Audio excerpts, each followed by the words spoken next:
नमस्कार मंडळी. खूप जणांना प्रश्न पडतो की राख्याचं ताट कसं असावं. चला तर मग मी तुम्हाला राख्याचं ताट बनवून दाखवते. त्यासाठी थोडंसं कुंकामध्ये 2 थेंब पाणी टाकून स्वास्तिक काढून घ्यायचं.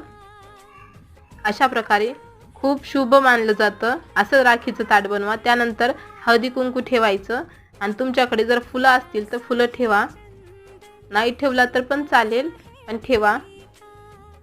त्यानंतर मी थोड्याशा पाकळ्या पण करून टाकत आहे. दिवा लावून घ्यायचा. दिवा तर खूप महत्त्वाचा आहे. त्यानंतर मिठाई, आपल्याकडे जे पेढे असतील किंवा मिठाई असतील ती ठेवायचं. आणि सगळ्यात महत्त्वाचं राख्या. हे पहा, आपलं पूजेचं ताट तयार आहे. तुम्हाला हा व्हिडिओ कसा वाटला नक्की कळवा. हॅपी रक्षाबंधन तुम्हाला व तुमच्या परिवारांना.